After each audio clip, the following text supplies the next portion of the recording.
All right, my friends. Okay, so what I like from here on out is when we get to the presidency, you all have tremendous context for the presidency. We've learned because the president's just part of everything that we do, right? Like he's part of your culture. Like my 9 and 12-year-old know a ton of stuff about the president just from living in the world, not because they live in a house with a government teacher. Um, you've learned a lot from when we talked about political parties and elections and the media. Plus, your history education has done a really good job of preparing you for that. The other thing is that the Constitution was not nearly as specific about the presidency. Remember that they said that Congress should be the most powerful, and they spent all this time putting these very specific provisions into the Constitution. They didn't do that for the presidency. So when we want to study the presidency, what we often have to do is look at presidents and say, well, what did they do that was really good? Oh, we like that. And presidents today actually do. Like when somebody runs for office, we often find that what they'll do is they'll talk about who they've studied and who they want to emulate. Like Obama said, I liked Reagan's style. I like what he did, and I've been studying Reagan to try to figure out how can I be as successful as I perceive him to have been in working with the legislature. Now, it doesn't always pay off, but it's definitely something that they try to do. So we're going to start by looking at 3 quotes today from 3 different men that were president. Okay, the many roles and responsibilities of the president. And what I want us to do is to try to deconstruct this quote and figure out what this quote tells us about presidential power. Okay, I know that there's someone in this room that loves reading out loud. So who is that person? Don't be embarrassed. I know you do. Geneva does. I know it. All right, so let's hear it, Geneva. I have never understood that the presidency imposed upon me an unrestricted right to act. I did understand, however, that my oath to preserve the Constitution to the best of my ability imposed upon me the duty of preserving by every indispensable means that government, that nation, for which the Constitution was written and fought. Was it possible to lose a nation and yet preserve the Constitution? I felt that measures otherwise unconstitutional might become lawful by becoming indispensable to the preservation of the Constitution through the preservation of the nation. Right or wrong, I assume this ground and now avow it. I could not feel that to the best of my ability I had even tried to preserve the Constitution if I should permit the wreck of the government, country, and Constitution altogether. I claim not to have controlled events, but confess plainly that events have controlled me. Awesome. Thank you so much. All right, so this quote is from the first man on your paper, if you can't tell from the little teeny tiny picture. That is Abraham Lincoln. All right, so what do we remember about Abraham Lincoln and his presidency? Just shout it out. Emancipation Proclamation, wartime president, big hat, odd voice, what? Died, he was assassinated, right? Okay. All right, so when we look at this quote then, what we have to try to figure out is how did he, as president during wartime, a president who would go down remarkably well in history, how did he view his power in relationship to the Constitution? Anybody want to take a stab at this?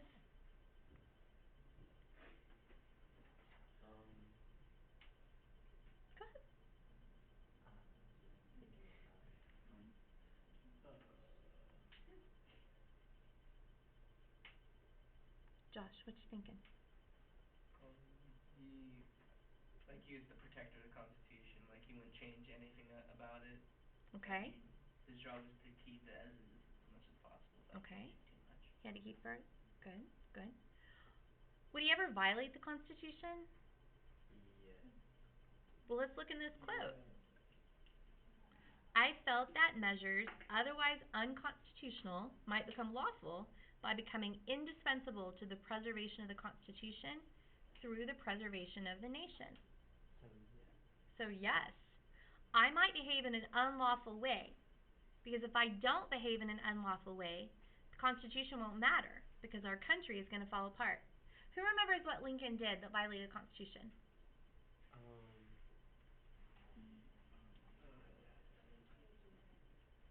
What?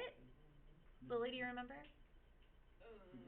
He didn't get approval from enough states or state legislatures to pass the Emancipation Proclamation or the Citizens Amendment.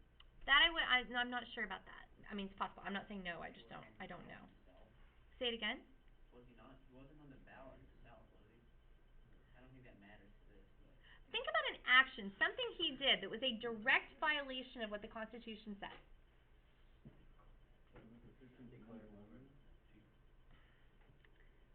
Suspension of the writ of habeas corpus? Okay, no, wait, Vanessa, you said yes. What does that mean? No, I just put O. Okay. Nobody remembers this, really? I even watched Lincoln, I don't even know what the is. Okay, so, whew.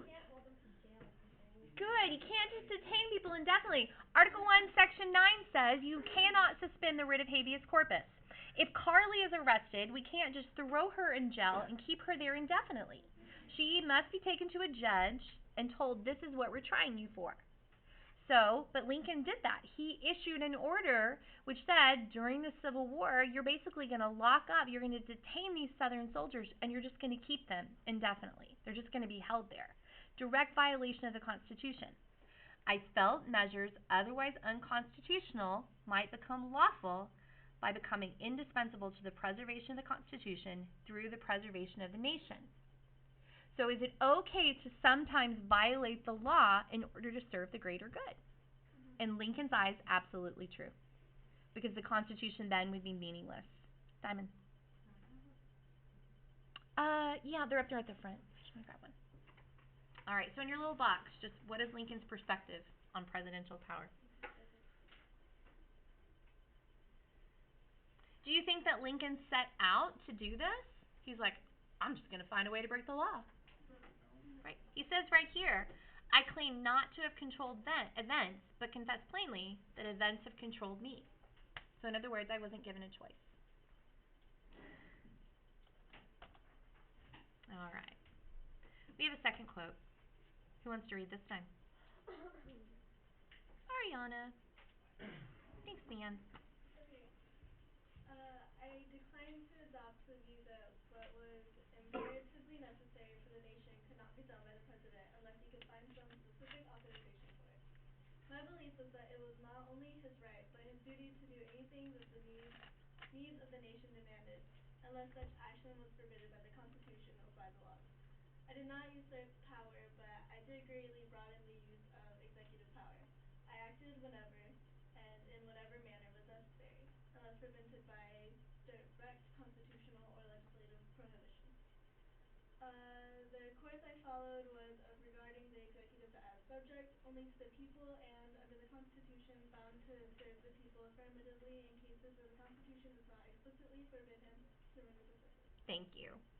Okay, so this quote, another person on your paper, this is Teddy Roosevelt.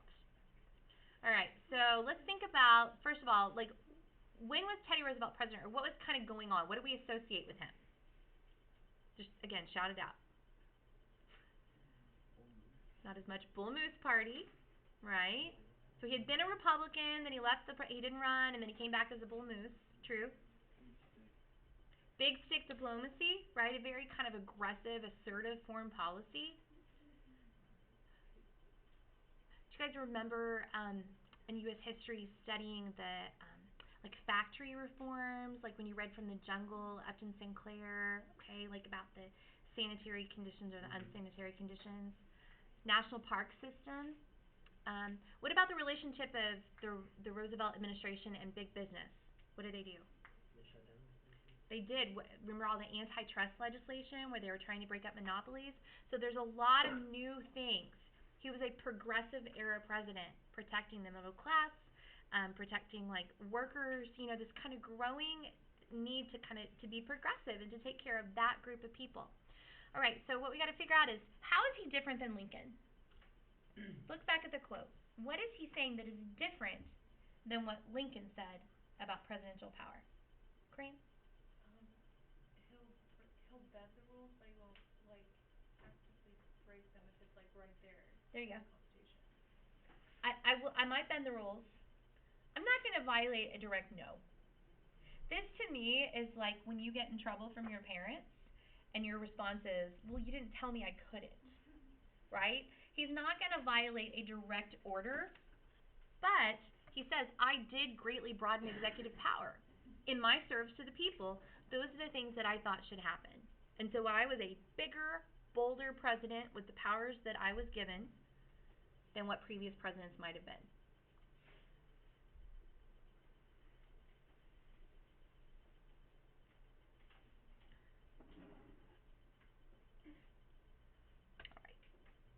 I'll read the final one.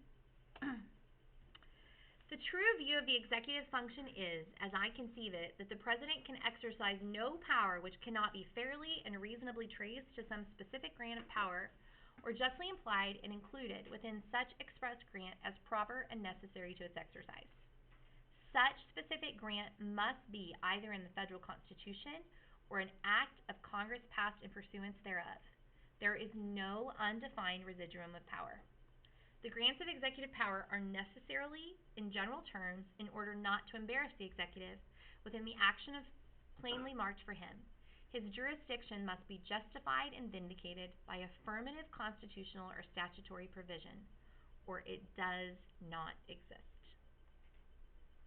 How does this man view his power? Has to play it straight by the book. Absolutely. This is really powerful to me. There is no undefined residuum of power. I will not take action as president if the Constitution or the Congress, which is the most powerful, does not grant me that power. I'm going to act within the limited confines of what the Constitution created. So this is Taft. What do y'all remember about Taft? He's the fattest president. He's fat. That's what we remember. Your teacher probably told you the story about him getting stuck in a bathtub in the White House, right? Was Taft the one where they had to set up a bunch of like what's it called, like Hooven? No, oh no, that was wrong. Yeah, that was Too much other later. famous people, yeah. And to be honest with you guys, Taft, he actually was as much or more of a trustbuster than Teddy Roosevelt. He continued a lot of those programs. The difference is he didn't have that bravado in terms of the things he was trying to accomplish. He acted definitely within those confines. He's later going to go on to serve on the Supreme Court.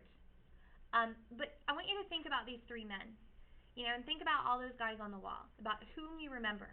Whose head do we carve in stone and take family vacations to go visit in the summer? Lincoln and Teddy Roosevelt. Not a whole lot of Taft, right? Okay. I want you to think about then how their perspective on power relates to their place in history. If you will flip your paper over to the back of the first page, and Tristan, if you will read question number 1 for us, please.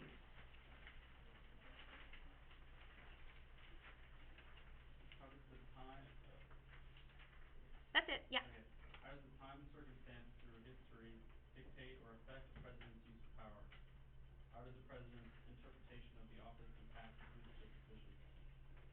Do you guys feel like you have enough information to answer this question? Mm. Okay, we all work on it, and I'll see what you can come up with.